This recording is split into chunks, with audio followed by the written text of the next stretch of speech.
নতুন করে পরীক্ষা দিতে নারাজ চাকরিহারারা। আন্দোলনে অনড় চাকরিহারারা। আমাদের দাবি আমরা সরকারের কাছে তুলে ধরেছি। শিক্ষামন্ত্রীর সঙ্গে দেখা হওয়া পর্যন্ত আশাহত। আজকের বৈঠকে শিক্ষামন্ত্রীর থাকা উচিত ছিল। গতকাল যে বৈঠক হয় সেই বৈঠকে শিক্ষামন্ত্রীর থাকা উচিত ছিল, এমনটাই দাবি জানান চাকরিহারারা। শিক্ষা সচিবের পক্ষে থেকে সব উত্তর পাওয়া যায়নি, সব উত্তর দেওয়া সম্ভব হয়নি। রিপ্যানেল করে চাকরিহারাদের চাকরিতে বহাল রাখুক, আমরা ন্যায় বিচার পাইনি, এবার আমরা দিল্লিতে যাব, এই বার্তাই দিয়ে রেখেছেন গতকাল চাকরিহারারা। এখনো পর্যন্ত নিজেদের অবস্থানেই অনড় রয়েছেন চাকরিহারা শিক্ষক শিক্ষিকারা। শিক্ষা সচিব চাকরিহারাদের সঙ্গে বৈঠক গতকাল, সেই বৈঠকেও কাটল না জট। কি বলছেন চাকরিহারারা শোনাবো। রিভিউটা অ্যাকসেপ্ট করুক। আজকে 1 মাস হয়ে গেল রিভিউ ফাইল হয়েছে, এখনো পর্যন্ত রিভিউটা অ্যাকসেপ্ট হলো না। তাহলে সে বিষয়ে সরকার কি ভূমিকা পালন করছে? আমরা চাইছি না যাতে রিভিউটা অ্যাকসেপ্ট করার ক্ষেত্রে সরকার তৎপর হোক, অতি দ্রুত যাতে রিভিউটা অ্যাকসেপ্ট করা, তখন তার নোটিফিকেশন দেওয়ার ব্যাপারটা আর থাকবে না। ওটার দিকে সরকার মনোযোগ দিক, নোটিফিকেশন না দিয়ে। ওয়েদারে সেখানে কিন্তু থাকার মতো পরিস্থিতি নেই, অর্থাৎ না জল পড়ে পুরো জায়গাটা ভিজে গেছে, ওই শুধুমাত্র একটা ত্রিপল দিয়ে এত চরম বৃষ্টির মধ্যে দিয়ে ওই জায়গাটায় কিন্তু স্থায়ীভাবে থাকার মতন পরিস্থিতি বা কোনো রকম যে পর্যাপ্ত ব্যবস্থা সেটা ওনারা করেননি। তাহলে আজকে আমরা রাস্তাটা ছেড়ে দিয়ে এই যে একটা জায়গায় মানে ঠেলাঠেলি করে দাঁড়িয়ে আছি, আমরা পাবলিকের অসুবিধা না করে নিজেরা অসুবিধার মধ্যে থেকে দাঁড়িয়ে আছি। তাহলে আমরা কিন্তু সহযোগিতা করতে চাইছি প্রশাসনকে, কিন্তু প্রশাসনের সহযোগিতা করার মানসিকতাটা থাকতে হবে। যে সেটটা করা হয়েছে সেটা কিন্তু হেলদি নয় এবং পর্যাপ্ত নয়। আমরা অবশ্যই চাইব প্রশাসন সেই ব্যবস্থাটা পর্যাপ্তভাবে করুক। আমরা আমাদের শান্তিপূর্ণ অবস্থান যেমন চলছিল চলবে, আমরা স্থানান্তরিত করতে চাইছি।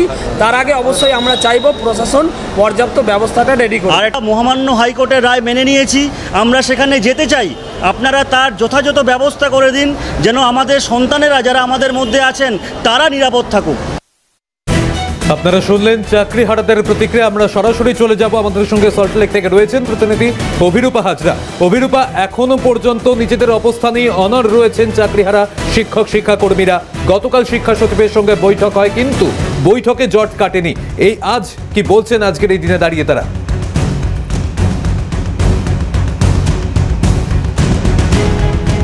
দেখো, বৈঠকে যে জট কাটেনি কথা বলাই বাহুল্য, এবং রাজ্য সরকারের যে খুব একটা ইচ্ছে আছে এমনটাও কিন্তু খুব একটা বলা যাচ্ছে না। তার কারণ তাদের কাছে যে কথাগুলো বলেছেন সেগুলো কতটা ফলপ্রসূ হবার বা আদতে তাদের এই সমস্যার সমাধান করার চিন্তাভাবনা আছে কিনা সবটাই জিজ্ঞাসা করবো। চাকরিহারারা রয়েছেন আমাদের সঙ্গে। দাদা, এই আগামীকালে গতকালে যে বৈঠক হলো সেই বৈঠকের পর আপনার কি মনে হয় যে সরকারের কোনো সদুত্তর আছে বা সদিচ্ছা আছে? দেখুন, সরকার পক্ষ মানে প্রিন্সিপাল সেক্রেটারির সঙ্গে আমাদের বৈঠক হয়েছিল। উনি যেটা বলেছেন যে সরকার সর্বতোভাবে চেষ্টা করছে যে কিভাবে এই রিভিউয়ের মাধ্যমেই প্যানেলটাকে বাঁচানো সম্ভব হয়। কিন্তু আমরা বলেছিলাম স্যার রিভিউটা যেন অ্যাকসেপ্ট হয়, সেই বিষয়ে সক্রিয় ভূমিকা যেন থাকে, যা যা স্টেপ আপনাদের নেওয়ার দরকার, কারণ পুরোটাই সরকারের দায়িত্ব। সেক্ষেত্রে বলা হয়েছিল সেটা তো সরকারের হাতে নেই, কোর্টের হাতে। কোর্ট যদি মনে করে আমরা সর্বতোভাবে ভালো লয়ার দিয়েছি আর সব রকম ডকুমেন্টস দেওয়া হয়েছে, সমস্ত পয়েন্টস দেওয়া হয়েছে, তারপরে যদি অ্যাকসেপ্ট হয় অবশ্যই তারপরে আমরা নিশ্চয়ই সেইভাবে লড়ব। আর আমরা দাবি রেখেছিলাম যে দেখবেন যেন নতুন পরীক্ষায় আমরা বসতে চাইছি না, নতুন পরীক্ষা অন্যদের জন্য হোক, কিন্তু আমাদের এই পুনর্বহাল করার ব্যাপারটা আপনারা দেখবেন।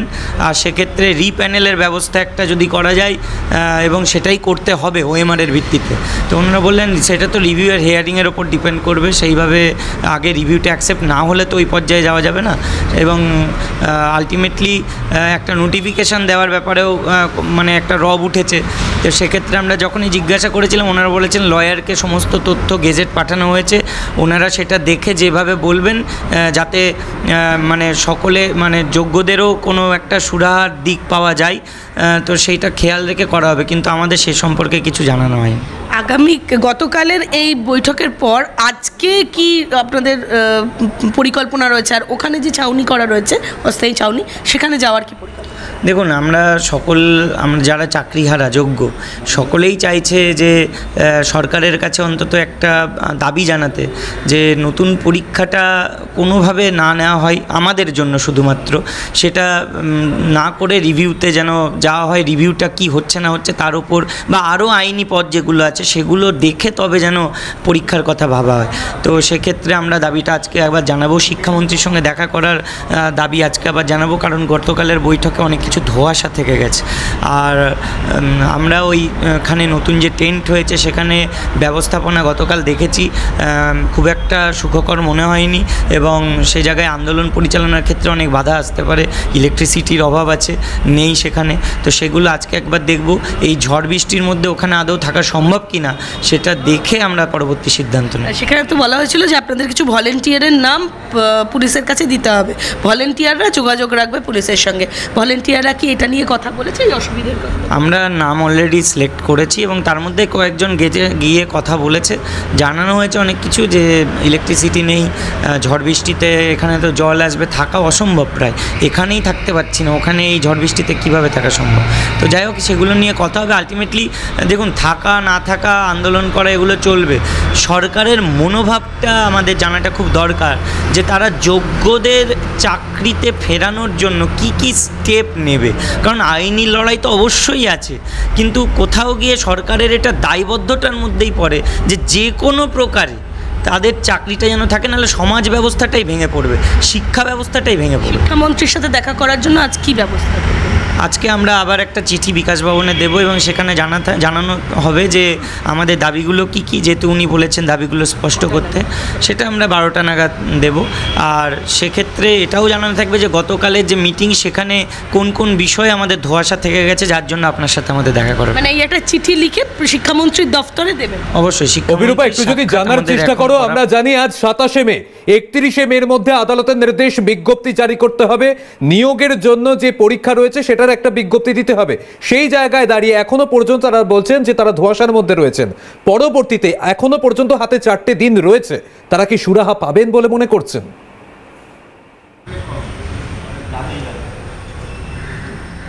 একেবারে আমি তোমার প্রশ্নটাই করব যে 31শে মের মধ্যে আপনাদের নোটিফিকেশন ইস্যু করার কথা রয়েছে, এই 4টে দিন হাতে রয়েছে, আপনার কি মনে হয় যে আপনারা সুরাহা পাবেন? দেখুন, একটা নোটিফিকেশান বের করতে হবে, এটা আমরাও জানি কোর্টের নির্দেশে, তো সেটা বলা হয়েছে। আমরা এটাও দাবি জানিয়েছিলাম যে আইনি পথে কি নোটিফিকেশানটা আপাতত না দিয়ে রিভিউ অবধি এক্সটেন্ড করা যায়, বা রিভিউয়ের ফলাফল দেখে, সেটা আমরা শুনেছি যে হবে না।